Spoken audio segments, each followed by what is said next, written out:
Welcome to the best 5-minute wine podcast with Forrest Kelly. If someone made an action figure, Ian Cauble, Master Sommelier, what accessory would it come with? Oh man, I think I would probably be wearing board shorts, like surfing board shorts and flip flops. And then I would have like a Quicksilver short sleeve T-shirt on, a hat with sunglasses on my head, and I would have a nice glass in my hand of Burgundy. I could see that. I could picture that on the comic book cover. Yeah, so all business in the glass, but I grew up on the beach, and I love the beach. Anybody me, I just want to retire on the beach of Kauai and every day.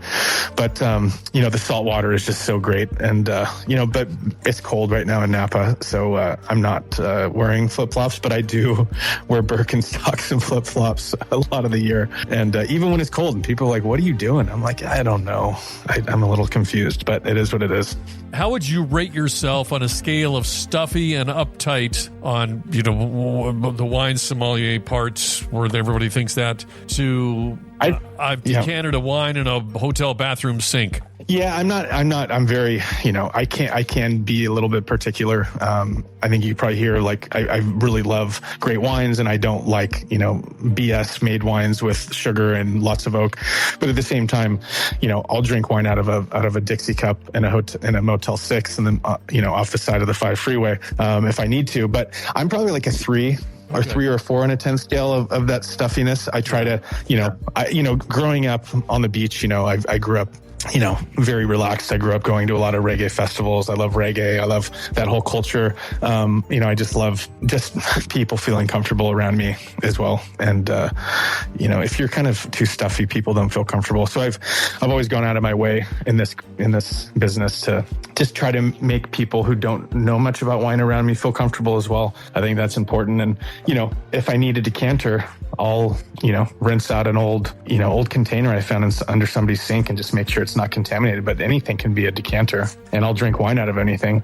And, I'll frankly drink any wine. I just don't really enjoy drinking oaky sweet wine. But I can find a bottle for $8 at your local supermarket that's decent, local Chianti or something. But, and wine doesn't have to be expensive to be good. And especially when you get to Europe. I mean, if you, in America, because of the import costs, but if you get to Europe and you go to a French supermarket like a Carrefour, you can find stuff for $5 a bottle. That's, your buddy's driving up the road, and you can serve that in a paper cup, and you're happy. I figured you weren't too stuffy because on your website, you've got a picture of you on the beach with your wife and your children, and then you're on a camel.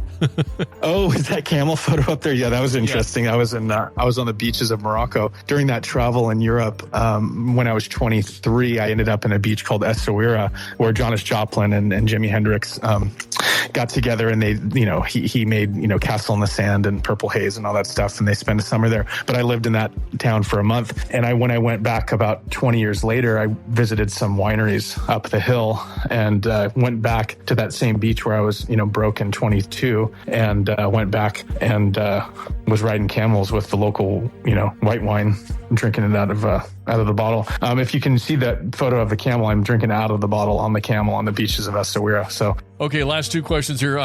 What is there a wine trend that you secretly love, and your other sommelier friends may tease you about it? A trend? Not necessarily. I mean, I don't really think there's many trends out there right now. To be honest, I mean, a trend. I mean, I don't know. I mean, I don't mind a little bit of ice and rosé, for example. That doesn't bother me if I'm out if I'm in a park, and my rosé is getting warm and there's no way to cool it down. I'll add a couple ice cubes.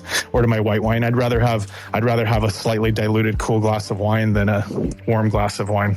Yeah, other than that, I can't think of any trends. I mean, I don't know. Trend is, I just don't know. I say pét-nat. I'm not a huge fan of pét-nat, which is, kind of the same fermentation in the bottle all the way through. And it's just, I don't really like drinking pét-nat very much. Pétillant naturel, which is what it means.